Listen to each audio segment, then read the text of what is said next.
Hi, I'm Ricky Fowler. This is Rory McIlroy. I'm Colin Morikawa. I'm Dustin Johnson. Hey, I'm Matthew Wolf. Hi, I'm Harry Higgs. I'm Tommy Fleetwood. And this is Rough Situations.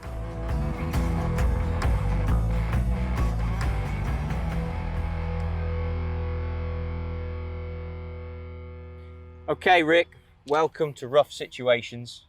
I see that. I see it too. I mean, the lie's not helping us here.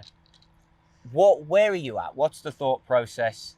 I'm caddying for you. I don't feel like I'm in the wrong here. You probably pulled this and we're in a divot. I mean, it's made it worse. It was probably, yeah, I feel like it's direction-wise is usually not the caddy's fault.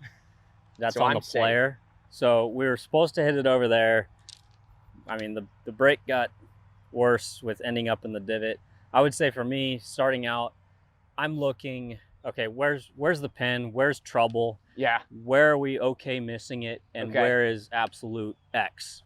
So front pin, it's 154 to the pin. Okay. Obviously, I've been up and had a look. There's water on the right side. Yep. I don't think I would necessarily tell you that because the breeze is off the right, so I don't think you'd be stressing about that. Yeah, so if you said front pin, wind is in off the right now, seems like long left is, if you're going, that's our miss. Yeah. And you always have the option of the pitch out. Yeah.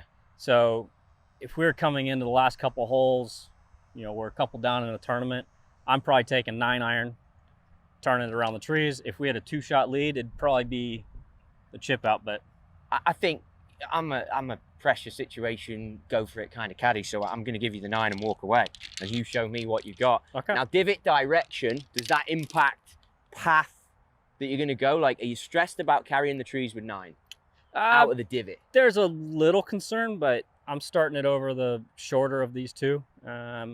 Luckily, with the balls in the front of the divot, which is usually better, you have a little cleaner look at the back of the ball.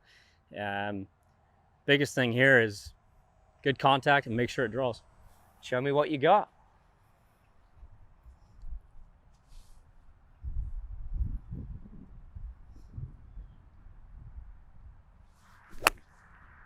Oh, that's nice. Where'd it finish? I didn't see. I guess I should just short left. It's good miss though. We're fine. We're pitching. And I think the key there, right? Ball turf, Yes. divot second, so we didn't even touch the sand divot. Yeah, I mean, you're almost trying to pick it a groove low, almost hit it a little thin, but not too thin because you want to make sure you get it over the tree. I think you did a great job. I'd be very happy with that and move on. Let's move on. Front pin. It's going to be 84.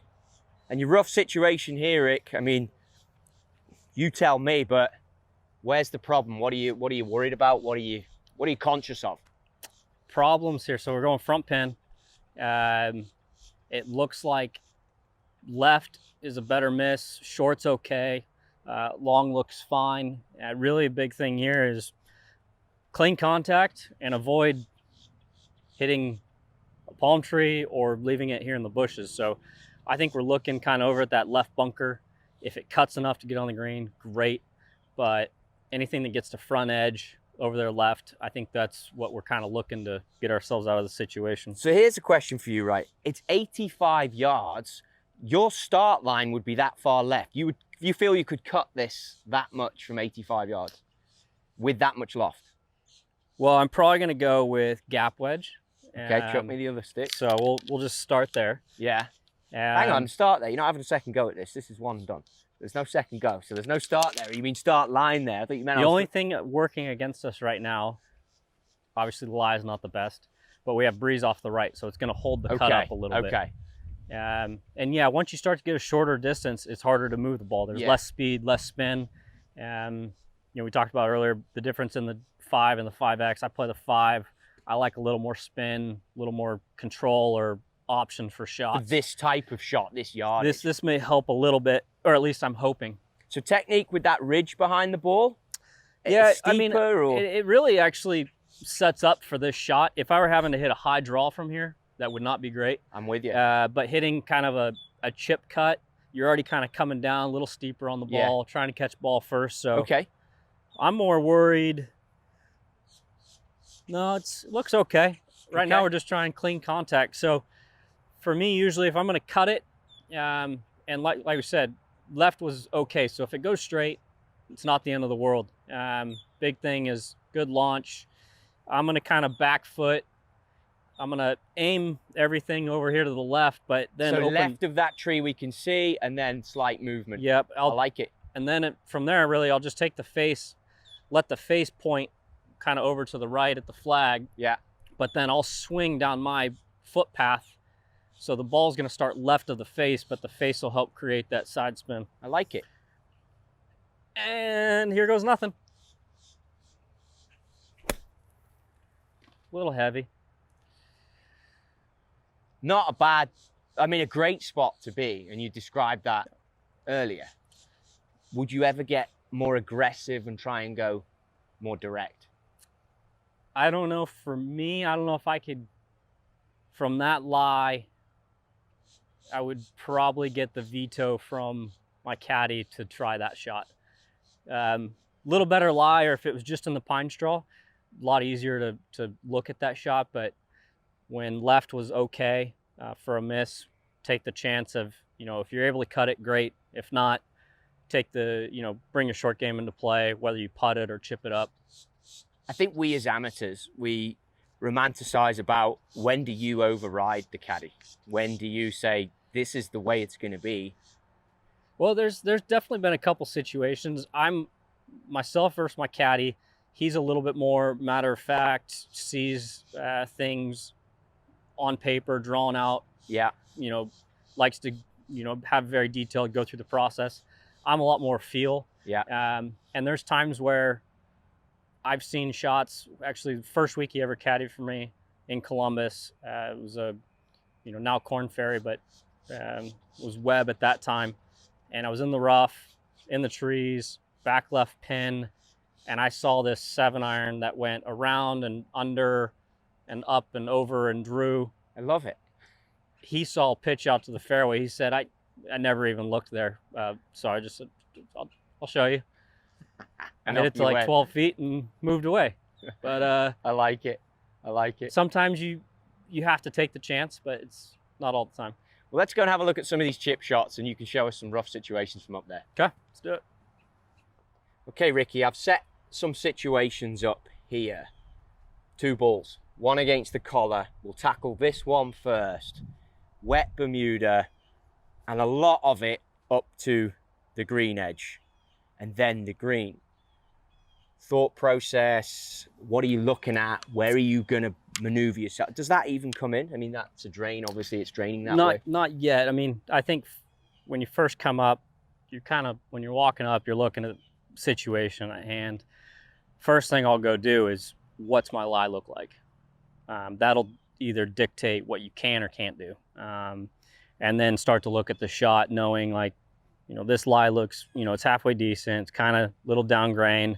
The only thing we have is that it's a little softer base. We've been getting a little rain here. We're close to a drain. So, you're not going to have, it's going to be tough to kind of go down at one and expect to use the bounce a whole lot. It's going to need to be clipped pretty cleanly. And then another reason I brought a 4-iron is sometimes when you do get around a drainage area, you end up with a kind of a dodgy lie, and it becomes tough to clip a wedge nicely. So then sometimes I'll use a 4-iron to run the ball when there is an option for that. But running it through this versus running it through where I'm from in the UK in Linkscott, I always find it difficult to judge how it's going to run through this. It is, yeah. I mean, and 4's not a lot. I thought you might have bought 7. Have you bought 4 because it'll shoot more? Or? Yeah, no, I love hitting this shot more so like Sandbelt down in Australia to links golf when there is an option for it. Partly, I can get the ball to start kind of rolling more like a putt earlier. Let's see one. Show me one. Yeah, so I would say you're able to do that without having to feel like you're making a big swing at putter. So 4-iron, I would look at this. So that you've gone putter grip, I see straight away. Yep. Okay. Try and get some of those similar feels. So let's see. I'd be kind of back foot, ball first, and then thinking Hands about, forward. all right, how hard would I hit a putt from here?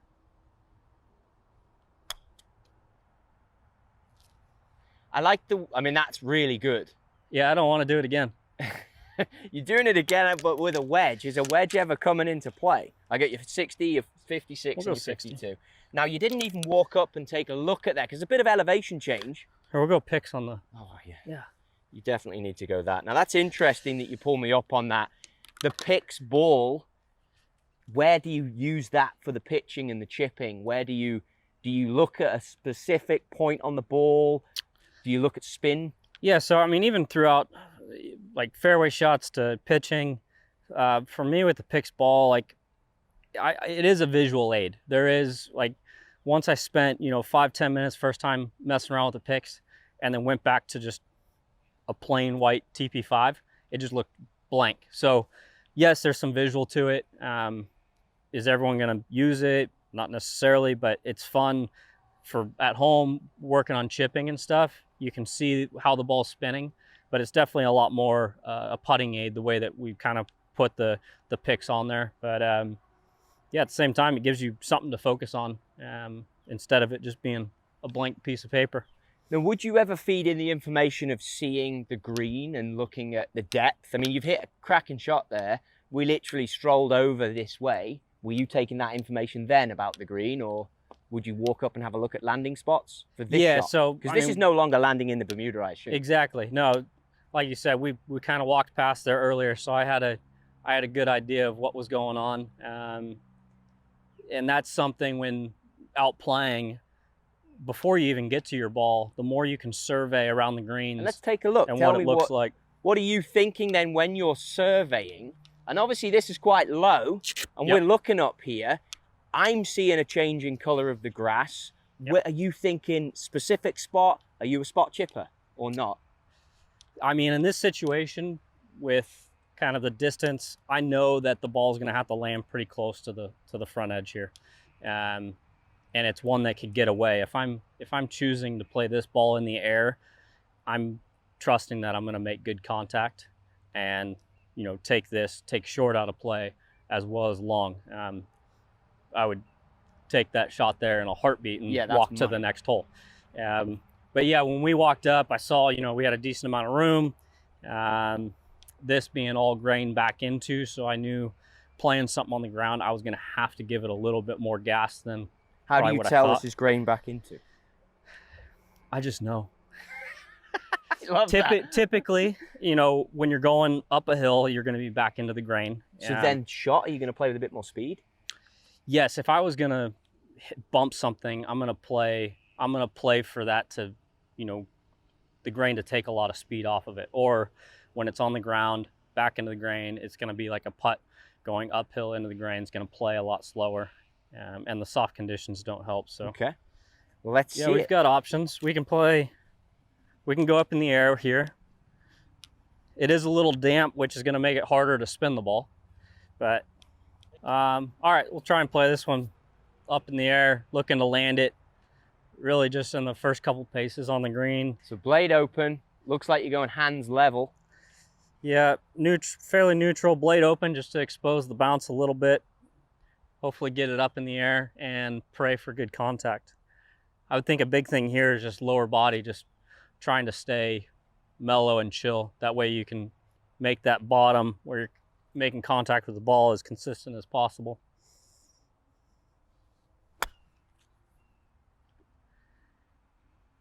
That's so good. That's so good. I mean, I would take that. I think it's great and not too deep. So one more in the similar scenario against the collar. Thoughts on that one? I would say this one is never getting flown onto the green. Yeah, you're back into the chip and run. You're not going to be able to put any spin on it. I'd say you're taking, because you can see once we get up to the green, before the pin and especially after, it's starting to run away. It's back down grain. So if you're not careful, you can get one that's going to run away pretty quickly. Yeah. So I would say you're accepting a shot from here. If it came up just short or just got onto the green, that's a good shot from this situation. That way you're not bringing in, long, now you're chipping back into the grain. What club are you thinking? Club here. Well, I can tell you 4-iron is probably out since we got a lot of this grass back here. My first guess would be 52. Okay. Now, question I have, because you've answered a lot of the ones in my mind, do you manipulate the shaft and go more vertical here to try and give us as little amount of resistance of the bounce on the turf as you can? Yeah, I mean, I'll definitely manipulate my hands depending on the shot. Here, it's definitely going to be something that's going to be more back foot, steeper, trying to avoid as much grass behind the ball as possible. And with it being back foot and I'm already going to be a little closer, and the hands are naturally going to be a little higher. Like you said, kind of taking the heel off the ground. Get the toe in there. Yeah. You've hit 2 belters so far, so let's see if we can get you 3 out of 3. And then it really is a masterclass. So here, like we talked about, like just on, if it happened to be right there, you would take that with this situation. So here, good contact. I'm looking at landing something kind of mid-hill that has a chance to chase. Okay. You set the bar high. Okay.